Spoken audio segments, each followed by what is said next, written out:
I had many sleepless nights, just wondering what is happening, because I still do not understand what has happened. Tonight, David Frost and the Shah of Iran.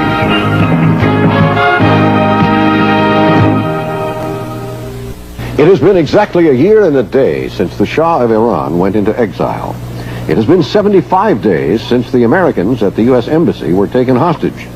They are still being held as ransom for the return of the Shah to face charges of mass murder and corruption. The Shah of Iran has granted an exclusive interview to British journalist David Frost on the island of Contadora in the Republic of Panama. ABC News arranged to broadcast portions of that extensive interview.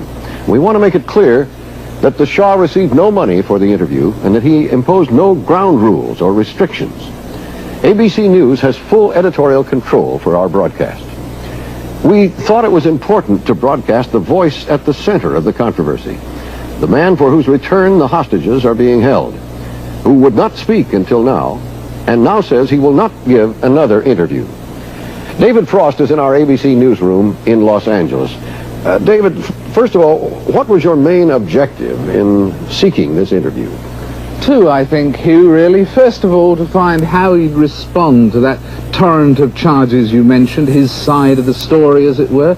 And secondly, to try and provide a sort of up-to-date insight into the man himself, if we possibly could. Of course, we started with the headlines, and you'll notice in the first answer that although the Shah's English is very good, it's his third language, but it's very, very good, nevertheless, at one point, he pronounces one word where he says important when he means impotent, or it sounds that way, and he meant impotent.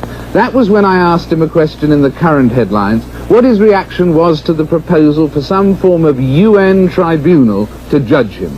I asked him for his reaction. Well, my reaction would be that when they are absolutely important to do something against the country, then, and look what is happening. Look what is happening.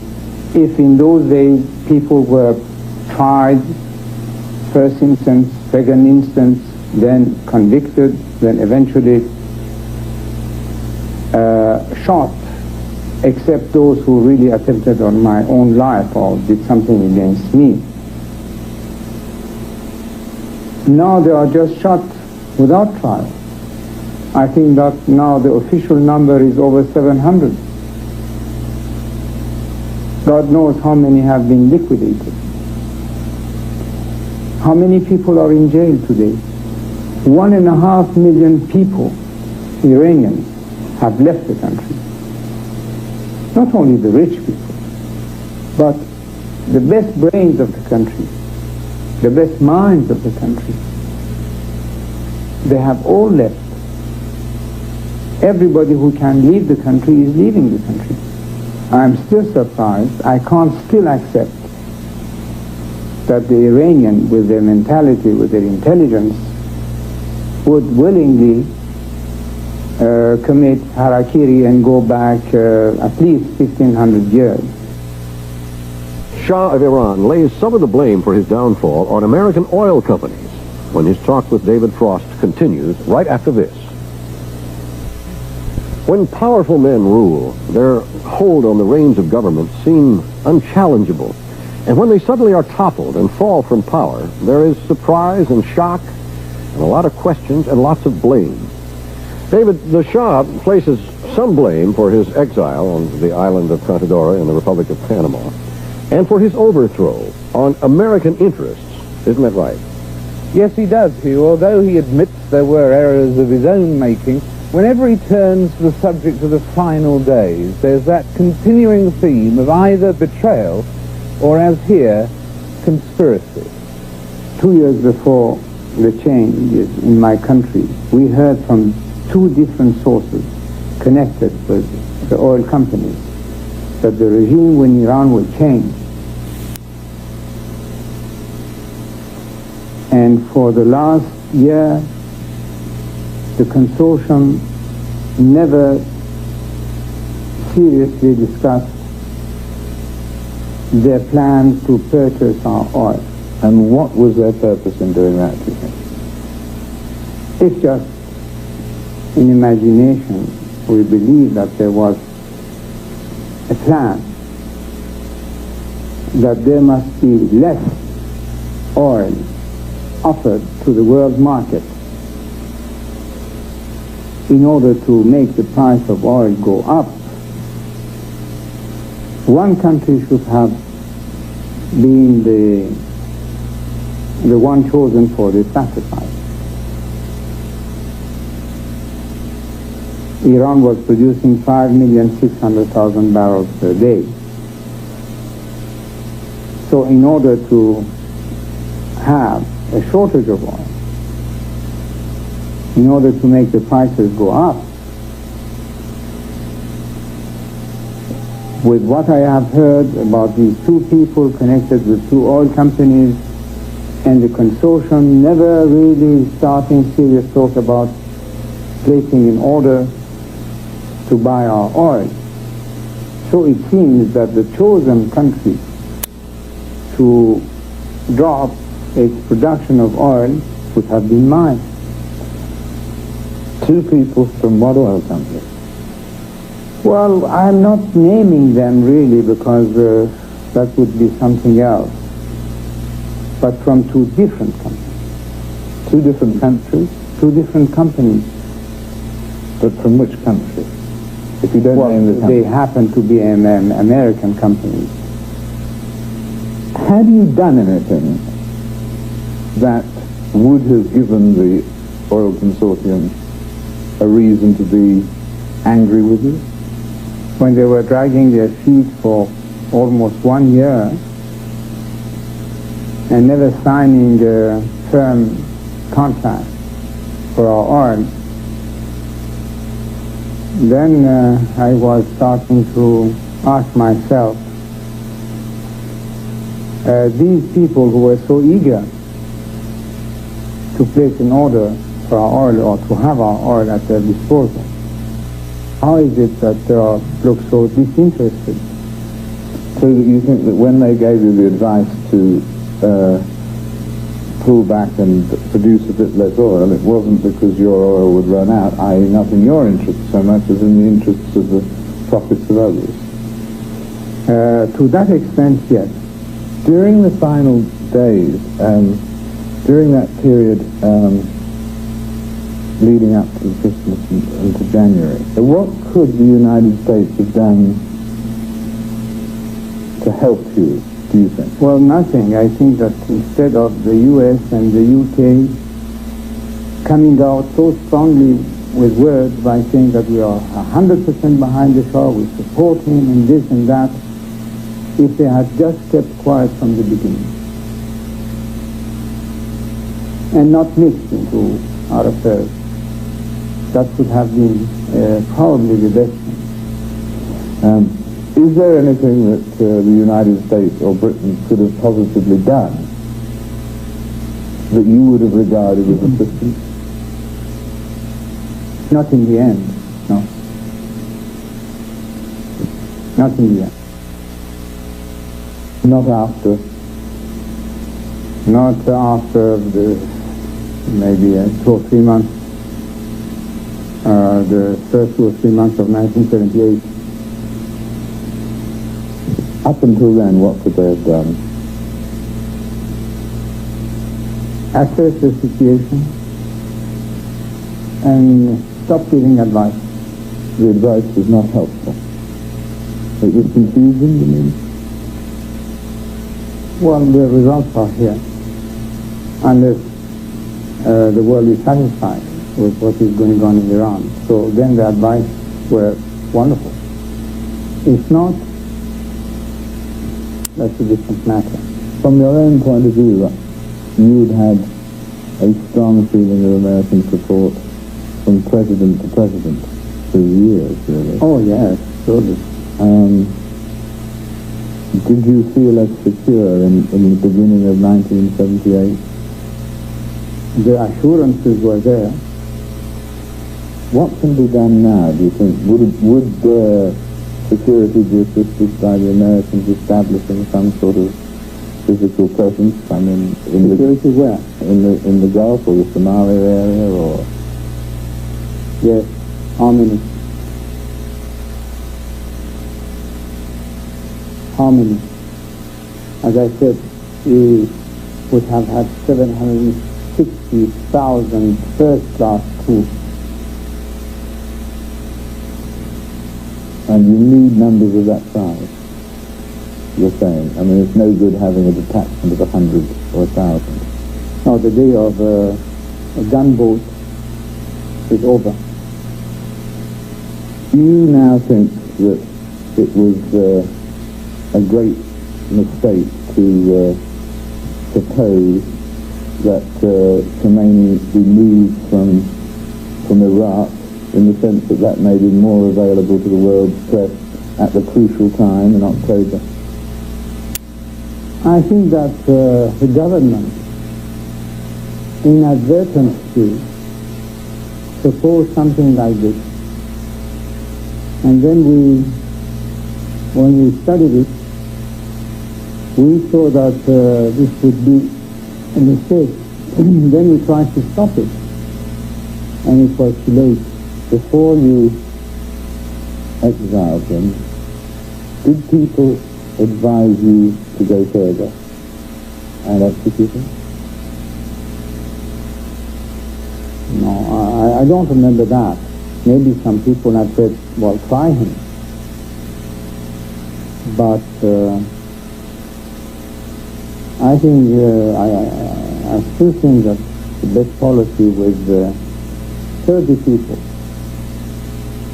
is when it becomes absolutely impossible to deal with them, is just to ask them politely to take a trip.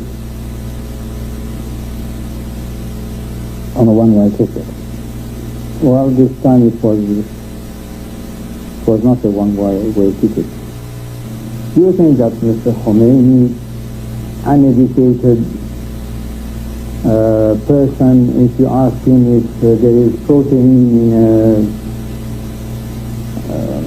I don't know, in oats or not, he could not tell you about it. He could have planned all this, masterminded all this, set up all the organization? Surely not. Who do you think did? Well, that's the question. Do you think you know the answer? Not precisely. I know about the people who were surrounding him. This I know, yes. Where did they come from, you mean? Well, the two main people in those days, at least on the surface, were Yazdi and Rotzadeh, with a past that we all know. They were educated in America, you know? But not only that, Yazdi was an American citizen. Rotzadeh was thrown out of Georgetown University because he was incapable of studying. And many people say that first he was a CIA agent and then a KGB agent. Really? Between the period September 7th, which was the day of realization, you said, when you realized that the love of your people was not the same as it was, or whatever. At least some of my people. And the period when you decided to leave. Between those two periods, was there a time when you privately said to yourself, I may have to leave, before anyone suggested it to you? I may not win this battle? Between September 7 and January 16. Well, maybe not exactly in this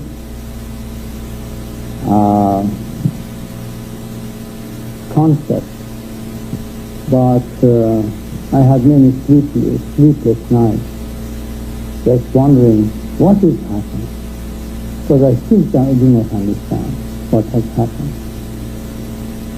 Questioning, what is going on? It was not so much a question that I was thinking that it was time to go. I was rather thinking that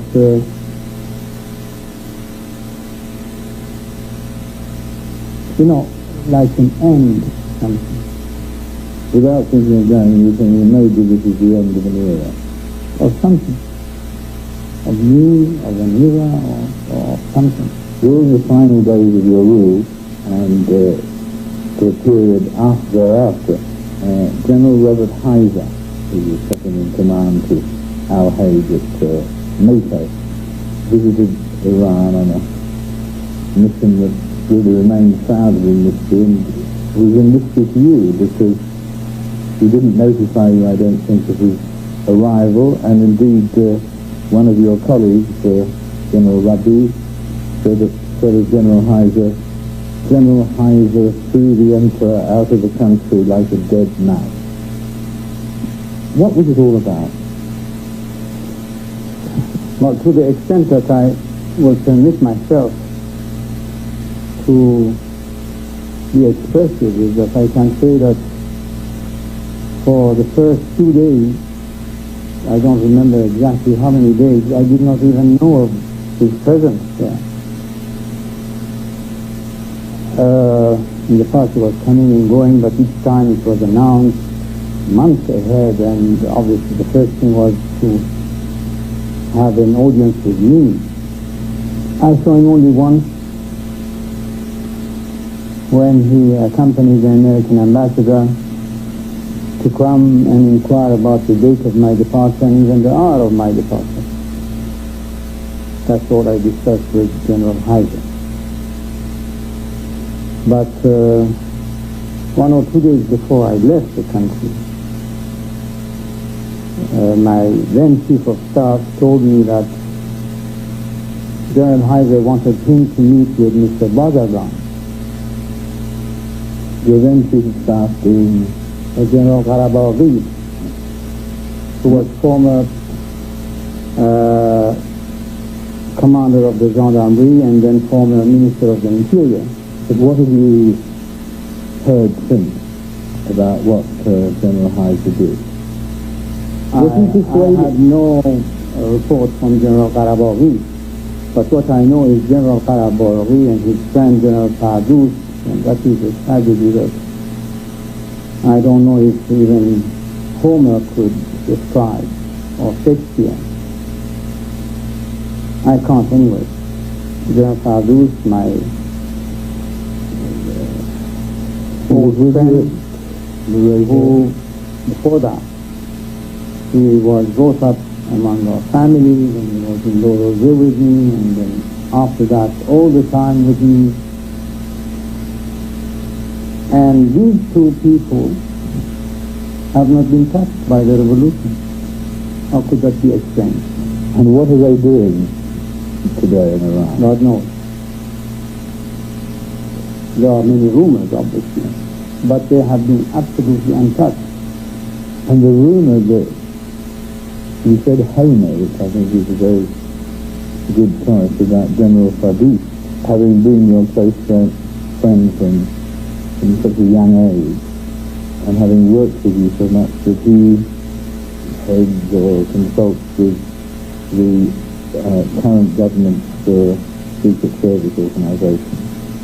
And the other, much more Homeric rumour is that he masterminded the murder of your nephew. I have heard that. I don't want to believe it, but this is what I have heard repeatedly. And so what do you feel about him now? In my inner heart, I hope it's not true, because it would be so dirty, so vile, so disgusting, that one would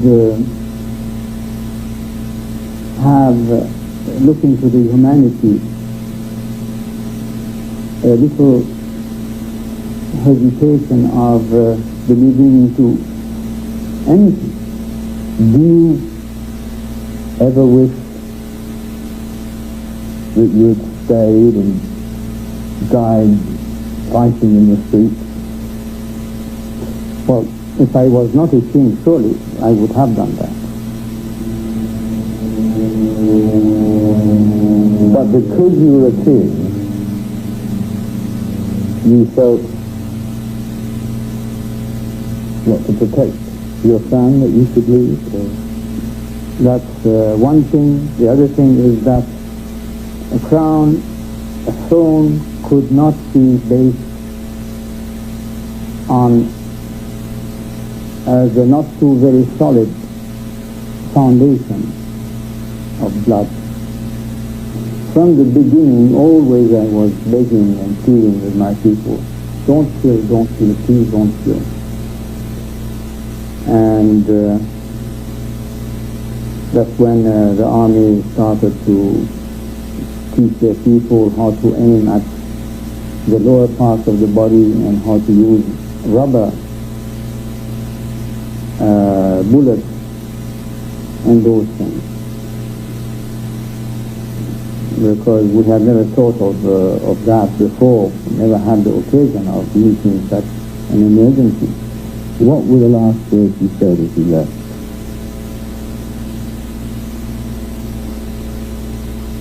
Well, I didn't make any dramatic gesture like some of either contemporaries or before in history. I was so terribly shocked and under the impression of all these big, strong officers sobbing like children, that I was speechless, I was voiceless. At the same time, when you arrived in Egypt, that people had turned out in their millions in the streets to cheer, did you think then, what a fickle, ungrateful people, they will cheer my departure, they will cheer the Ayatollah or whoever, but tomorrow they will cheer somebody else? Well, it was not in Egypt, it was a little later on. But I remembered having read somewhere that ingratitude is the prerogative of the people. You at the moment hadn't abdicated it as such, have you? Abdicate, that does not exist in our vocabulary. It does not exist. I mean, the vocabulary of a king does not exist unless it's very, very special circumstances. So you remain a king, you do not abdicate. Not willingly, I might be replaced. Does a king have to agree to being abdicating? Yes, or that yes, unless he is decapitated. I know you are a fatalist, but how long do your doctors tell you that you have to live? They did not elaborate on that subject, maybe on the opposite. They were saying that always new drugs, new medicine, in the same case, people have lived a normal life. But as you mentioned yourself before, I'm not thinking of these things at all. I can only say that, well, I performed my duty until the time that it was assigned to me, and probably that time was over. When I committed, I think, the mistake of changing the arms of our government and precipitate the liberalization program, I wanted to create, as I said, a coalition to form a national government representing all shades, especially the opposition people. I tried very hard, I worked very hard on that, but it did not come through. And do you think that Mr. Sharif Amami initially at the beginning did the right things or not? Well, you can say yes and you can say no. because it was surrendering on all fronts to everyone, opening the jails and giving freedom to all, and at the same time asking for martial law. So it was a mockery. We had officially the martial law, but it was not put into practice. At what point, you said yesterday from September onwards, but was it really from when Sharif Imami was appointed? At what point did you decide to step back? I mean, Sharif Imami's actions were his actions, yes, or your actions? You know, this government, they started to weigh on their own completely. He would come and see me, obviously. He would telephone to me. I would telephone to him. But the question of what the system that used to work before was absolutely changed. They would adopt and decide about things that they would never even report to me.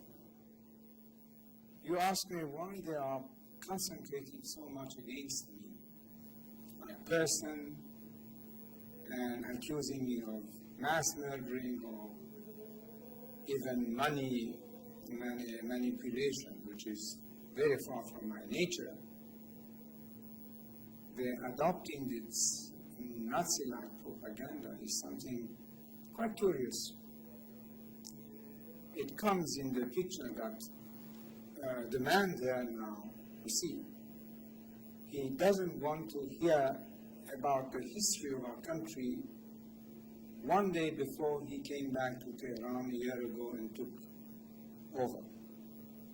He says the history of the country does not exist. There has not been a single good king in the history of Iran. So he thinks that the history of Iran starts with him on whatever it was, February of 1979. That's why they are concentrating so much on me, because I was the king. The history of Iran must disappear.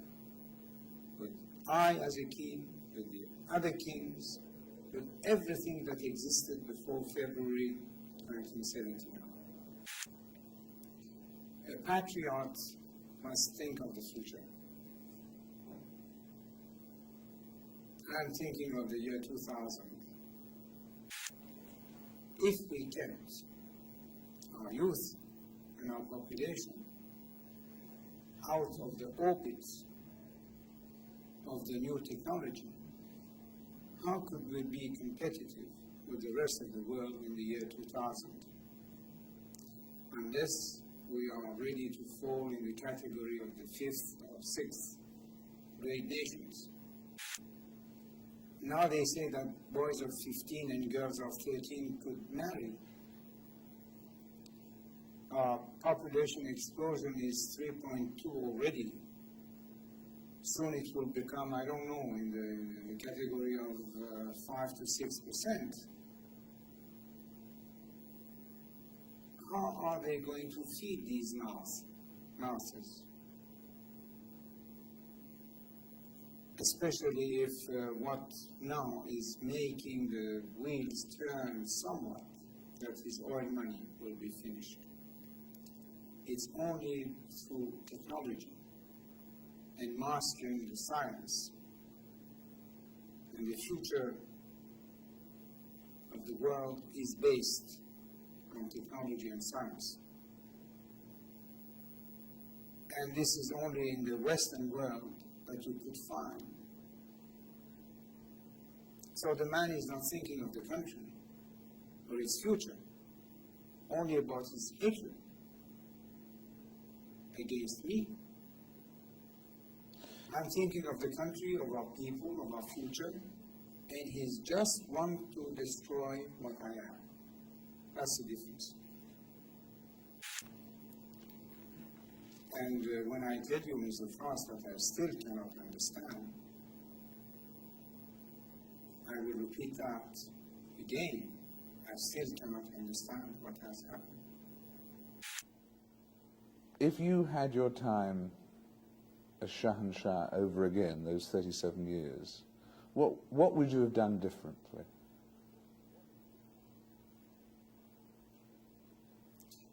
Well, now probably I will say a few things, because something went wrong, obviously. And in addition of either saying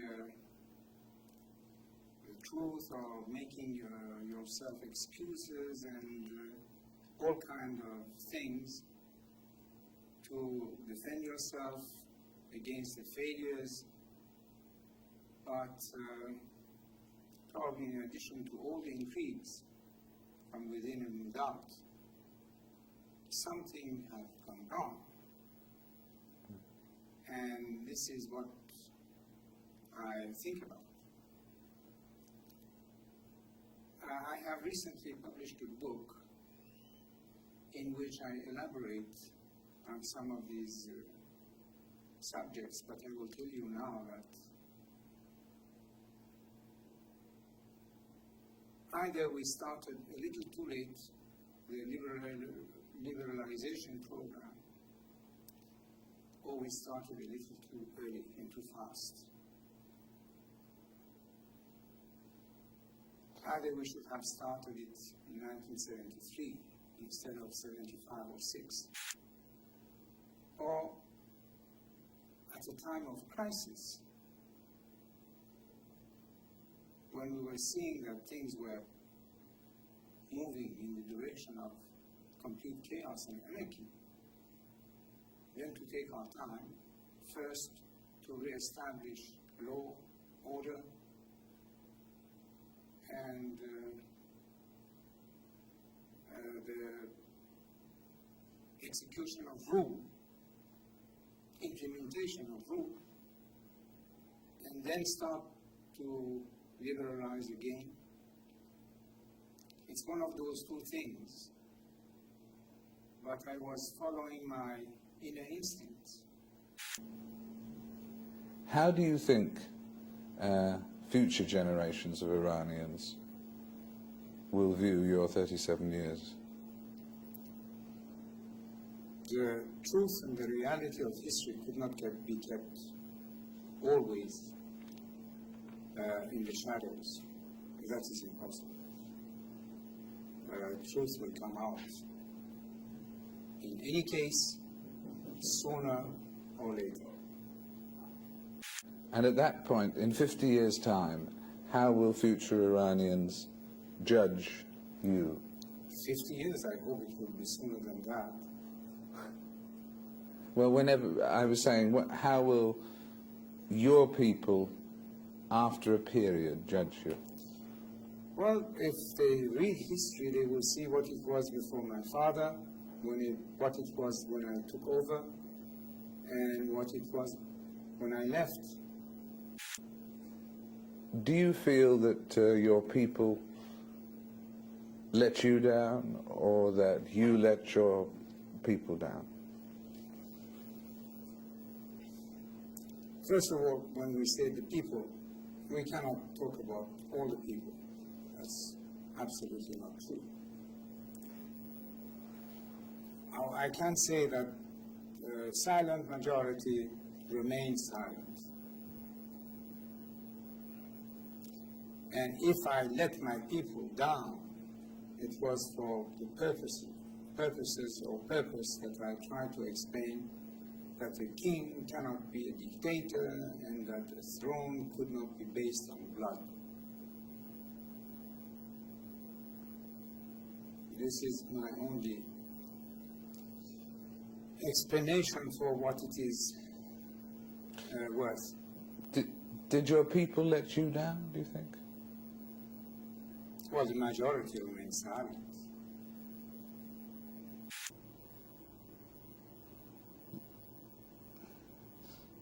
Is the worst thing about being here, thinking of your homeland? Well, here or anywhere outside my country is the same. question is that you cannot stop thinking about your own country. What do you miss most about it? What I miss, or what makes me really cry, is that we could have been this year, surely by the end of '82, something quite viable. And what are we now?